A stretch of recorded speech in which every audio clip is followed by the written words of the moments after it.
أعوذ بالله من الشيطان الرجيم بسم الله الرحمن الرحيم الحمد لله رب العالمين الرحمن الرحيم مالك يوم الدين إياك نعبد وإياك نستعين اهدنا الصراط المستقيم صراط الذين أنعمت عليهم غير المغضوب عليهم ولا الضالين آمين اللهم صل على سيدنا محمد الفاتح لما أغلق والخاتم لما سبق ناصر الحق بالحق والهادي إلى صراطك المستقيم وعلى آله حق قدره ومقداره العظيم سبحان ربك رب العزة عما يصفون وسلام على المرسلين الحمد لله رب العالمين.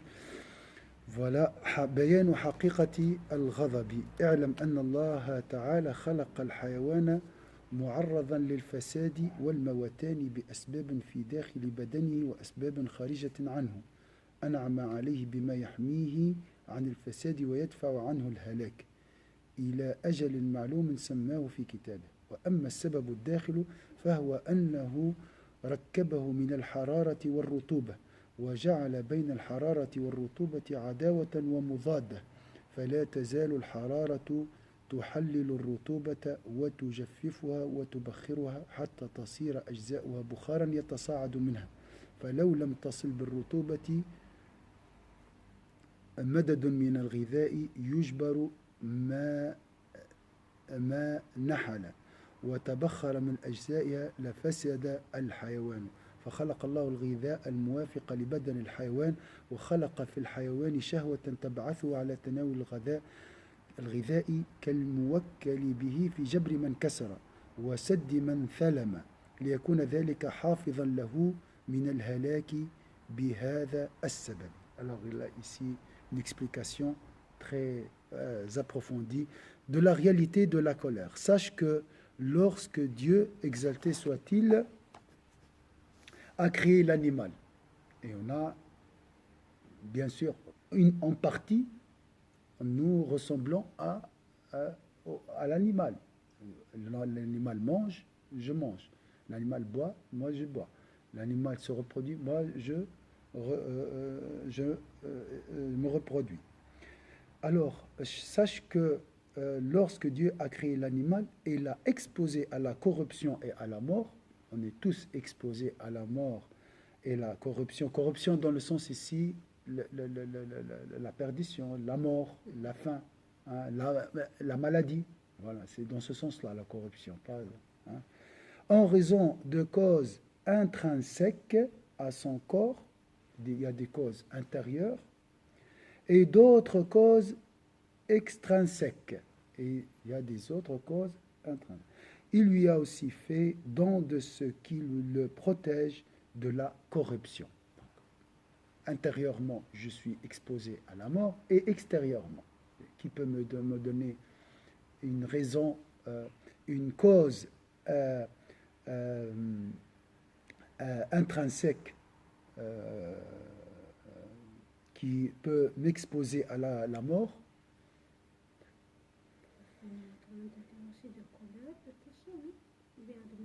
Maladie, par exemple, voilà, intrinsèque, la maladie, un déséquilibre entre les organes intérieurs, une cause extérieure qui m'expose à la corruption et la mort. Un accident. Voilà. Est-ce que c'est clair jusqu'à... Il lui a aussi fait don de ce qui le protège de la corruption et de la mort jusqu'à un terme établi qu'il a mentionné dans son livre. Donc, c'est vrai, j'ai des causes de corruption et de mort, intérieure et extérieure, mais aussi, Allah Azzawajal m'a donné des dons pour me protéger de cette disparition. Hein. C'est logique, il y a un équilibre toujours. Alors, les causes intrinsèques. Dieu l'a composé de chaleur et d'humidité. Vous êtes d'accord? C'est toujours l'équilibre, la dualité. Et a suscité entre ces deux choses une forte aversion et une opposition qui peut déjà comprendre quelque chose de ça, cet équilibre entre les deux.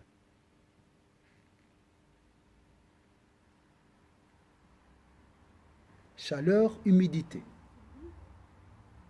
qui peut me donner un exemple clair.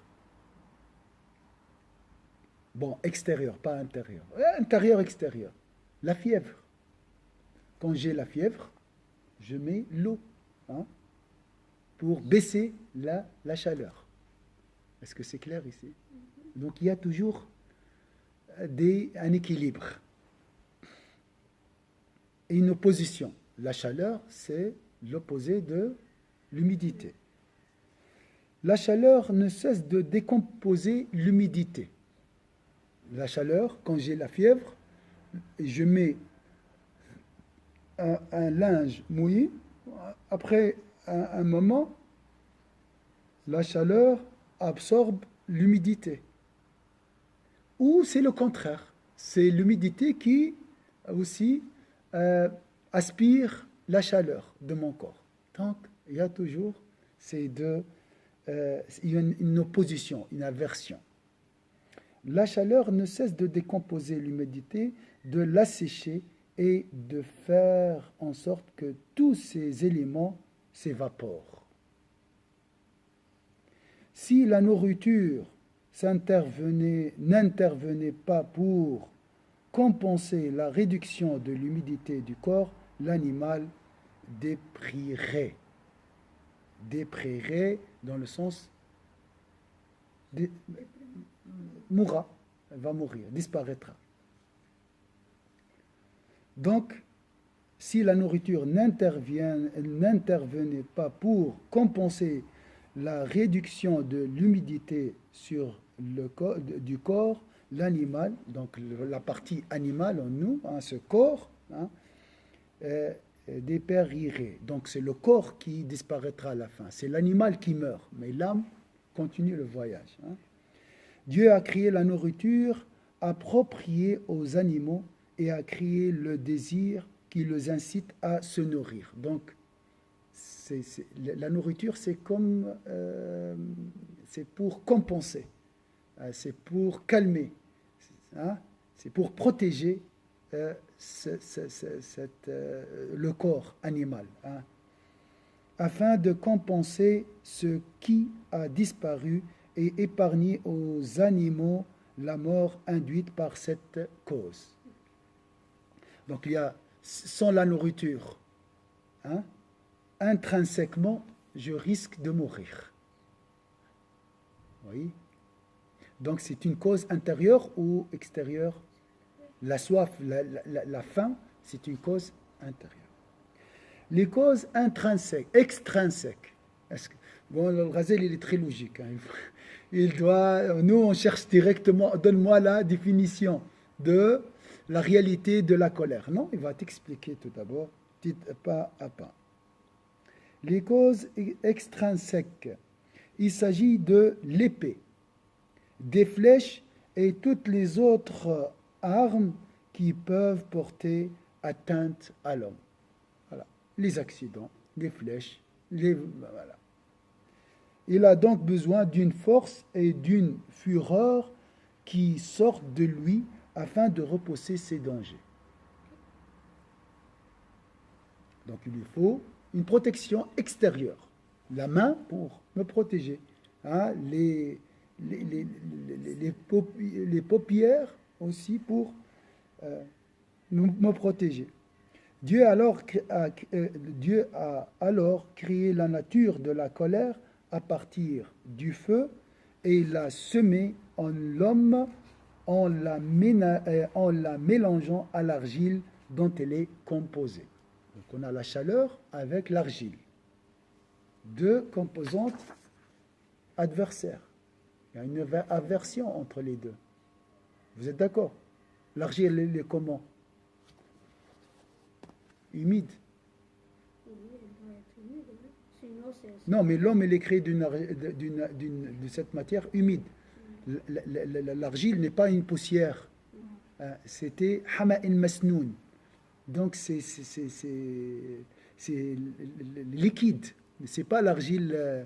Hein, pour façonner l'argile, on doit le mettre un peu d'eau, hein, pour le modeler. Hein. Donc, l'homme a cette partie humide. mais aussi hama. Hama, c'est aussi chauffé. L'argile est chauffée. Oui, pour que ça soit bien. Pour que ça reste. Sinon, imaginez, mon corps, c'est de l'argile mouillée, humide. Si la pluie tombe, je disparaîtrai. Donc, quand même, j'ai cette chaleur qui protège, qui s'associe à l'humidité pour protéger mon corps. C'est l'origine de la colère, là. Hein. On comprend déjà. On n'a pas besoin d'explication. Déjà, on comprend. Est-ce que c'est clair ici? Donc, la chaleur, elle est là pour rester debout, pour nous protéger. Donc, on a besoin de la chaleur. On a besoin, entre guillemets, de la colère. Bon, on verra. On a besoin de la colère, et on verra. Mais avec des limites. Pour rester debout, pas pour attaquer l'autre. Pas pour voler. Voilà. Pas pour voler et dire, voilà, je suis. À chaque fois que le but de l'homme est contrarié ou qu'il en est éloigné, le feu de la colère s'attise, s'insurge et fait bouillir le sang du cœur. C'est le feu qui fait bouillir le sang du cœur. Il se répand alors dans les veines et se hisse jusqu'au haut du corps, tout comme le feu se propage et l'eau bout dans la marmite. Le feu est attisé, le sang devient bouillant et ça va évaporer l'humidité. Il monte au cerveau. Est-ce que c'est clair ici? Donc, on a humidité, chaleur, l'humidité, la chaleur va manger l'humidité et la personne risque de devenir une boule de feu. S'il dépasse sa dose. Exactement. C'est pour cette raison que le visage et les yeux deviennent rouges. La personne qui est en colère, qui se met en colère, ses yeux deviennent rouges. Donc le sang monte. Hein? Là, je suis énervé, là, c'est pas grave. Là, c'est pas grave. Ça, c'est pas grave. Ça, c'est normal. Mais lorsque je suis dominé par la colère et les yeux deviennent rouges, là, c'est grave. La peau se teinte aussi de la couleur rouge du sang qui se trouve en elle, comme la bouteille de verre prend la couleur de son contenu. Donc, ça, imaginez le corps comme une bouteille transparente qui reflète la couleur de son contenu. Voilà. L'intérieur est rouge, l'extérieur est rouge. Hein, si vous avez remarqué. La personne en colère, il devient rouge, visage, surtout le visage, hein, parce qu'on voit le visage. وأما الأسباب الخارجة التي يتعرض لها الإنسان فكالسيف والسنان وسائر المهلكات التي يقصد بها فافتقر إلى قوة وحمية تثور في باطنه فتدفع المهلكات عنه فخلق الله طبيعة الغضب من النار وغرزها في الإنسان وعجنها بطينته فمهما صد عن غرض من أغراضه ومقصود من مقاصده اشتعلت نار الغضب. Si tu te poses à mon idée, je m'énerve. Hein? Je parle en général ici. Hein? On ne parle pas des saints, on ne parle pas des pieux, mais c'est comme ça là. وثارت به ثورانا يغلي به دم القلب وينتشر في العروق. Est-ce que vous voyez? Donc ça commence par le cœur. Là, le cœur bouillonne et après, on voit le sang chauffer dans les veines. Hein? C'est le centre ici. Le cœur, c'est le centre. ويرتفع إلى أعالي البدن. Et la chaleur monte jusqu'à la tête. Hein? كما ترتفع النار. Le feu monte, hein, grimpe, c'est les flammes. Hein. وكما يرتفع الماء الذي يغلي في القدر فلذلك ينصب إلى الوجه فيحمر الوجه والعين والبشرة لصفائها. Pourquoi la peau prend la couleur du contenu, du sang? Parce qu'elle est transparente. La peau est transparente, elle reflète toujours l'intérieur. تحكي لون ما ورائها من حمرة الدم كما تحكي الزجاجة لون ما فيها. وإنما ينبسط الدم إذا غضب على من دونه واستشعر القدرة عليه. Il y a deux couleurs pour la personne qui est en colère. Il peut être rouge ou pâle. Il y a une explication. C'est vrai, c'est pas vrai. C'est l'idée de Al-Ghazali ici. Il a dit, c'est pour cette raison que le visage et les yeux deviennent rouges. La peau se teinte aussi de la couleur rouge du sang qui se trouve en elle, comme la bouteille de verre prend la couleur de son contenu. Le sang ralentit quand l'homme se fâche contre une personne de condition inférieure. Devant mes enfants, quand je m'énerve, qu'Allah nous éloigne de la colère, la couleur devient rouge. Pourquoi? Parce que je m'énerve devant une personne entre guillemets inférieure. Ça, on ne doit pas, qu'il peut dominer, mais augmente contre une personne de condition supérieure. Mais face à mon patron, je ne peux pas avoir la couleur rouge, mais peut-être plutôt pâle. Tu vois, j'arrive pas. Je retiens. Subhanallah. Mais dans de tous les cas, qu'Allah nous éloigne. C'est la réalité, peut-être. Hein? C'est la réalité. Parce que des fois, voilà. Mais augmente contre une personne de condition supérieure et lorsqu'il désespère de pouvoir se venger. Je n'arrive pas à me venger, je deviens pâle.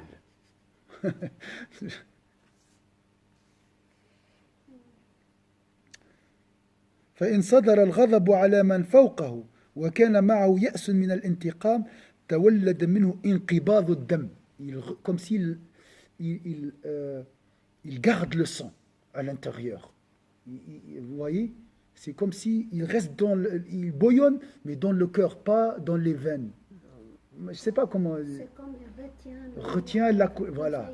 Il n'y aura pas de circulation. Voilà, comme si le sang ne circule plus. Hein? Je garde le sang dans le cœur. C'est pour ça, dans ces conditions, je reste une crise cardiaque. Il n'y a plus de sang. Comme s'il n'y a plus de sang, c'est pour ça la couleur est pâle. L'être humain, il est vraiment. C'est pour lui donner des coups, jusqu'à la. Wallah, regarde, Malik على حالك. Calme-toi. On a vraiment des machines vraiment bien fabriquées. Face à l'inférieur, face supérieure, c'est différent. C'est différent. Mais puis comment il a pu vu ça. Oui, nous on n'a jamais pensé à ça. Non, jamais. Colère, Colère, et c'est tout. Couleur rouge, jaune, c'est bon. C'est vrai quand on réfléchit, ouais. Mais on ne peut jamais penser à supérieur et inférieur. تولد منه انقباض من ظاهر الجلد إلى جوف القلب. Donc, comme il en a dit, je garde cette colère dans le cœur. Et le corps devient pâle. Il n'y a plus de sang, comme s'il n'y a plus de sang. وصار حزنا. Donc, ça se transforme. J'arrive pas à me venger, ça se transforme à une tristesse intérieure. Hein? Dans ce cas, le sang se comprime, se remonte et l'épiderme jusqu'à l'intérieur du cœur. Il procure le chagrin et c'est pourquoi le teint blêmit. Donc, ولذلك يصفر اللون. Il devient jaune. Jaune. Hein?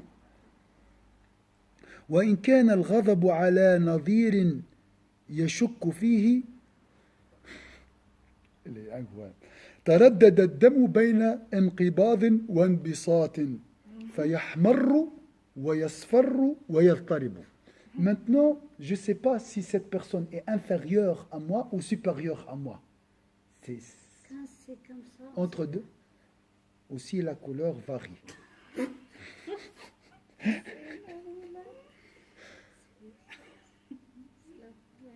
c'est magnifique.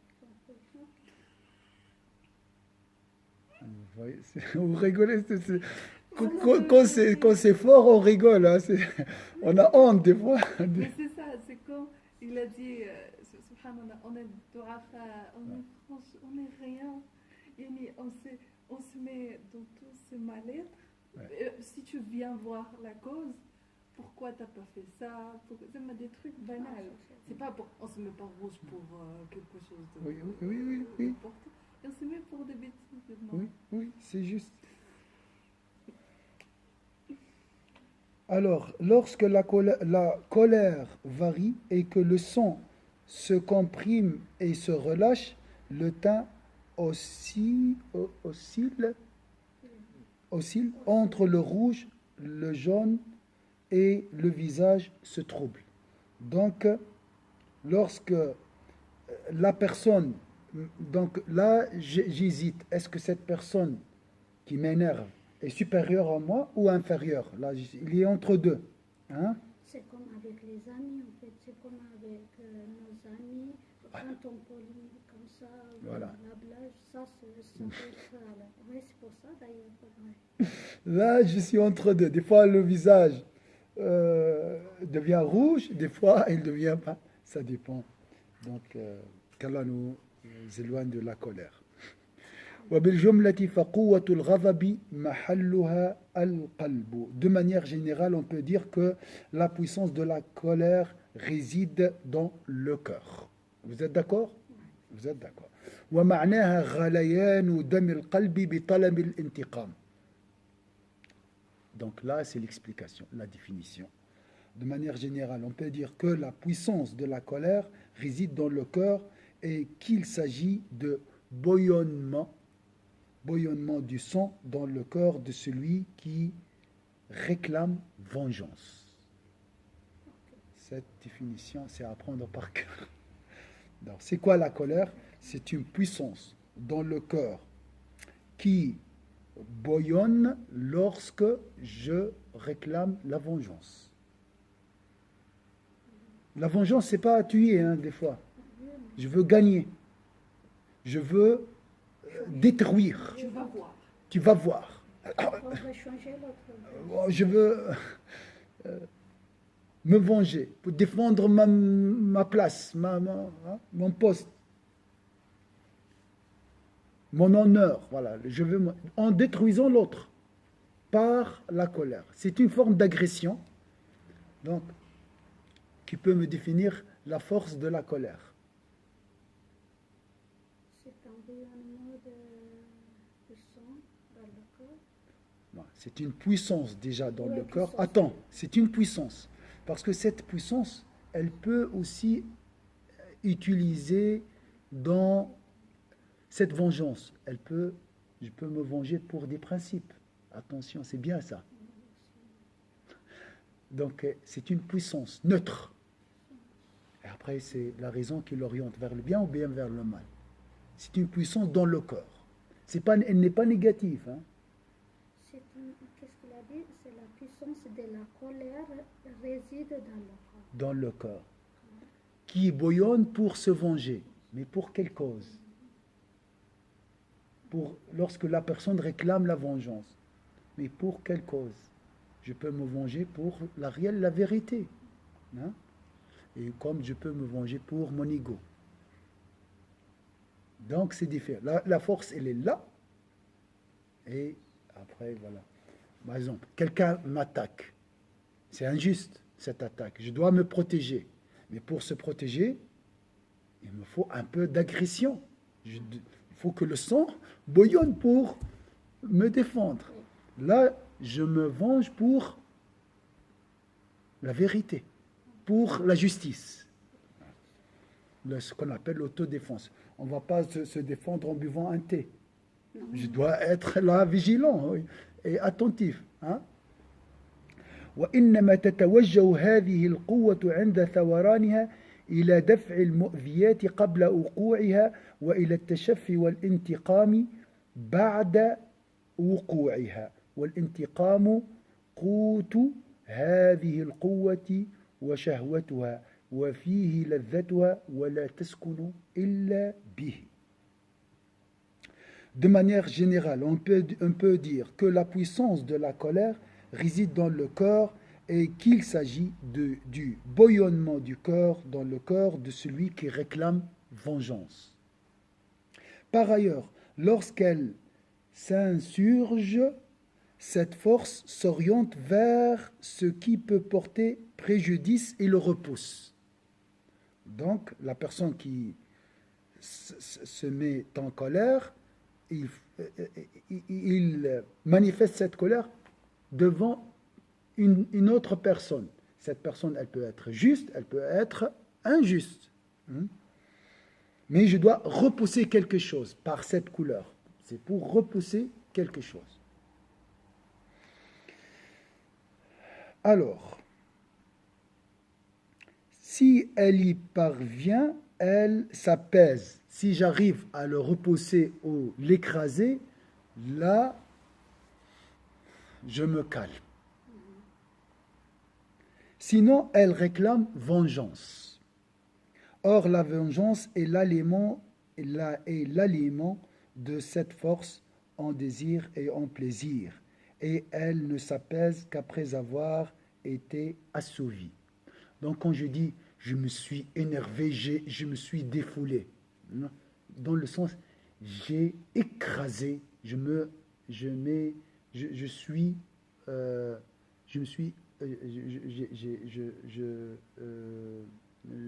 venge. Et là, j'ai réalisé ce plaisir. La colère, son apaisement, c'est la vengeance. Vous êtes déprimé là. Donnez-moi juste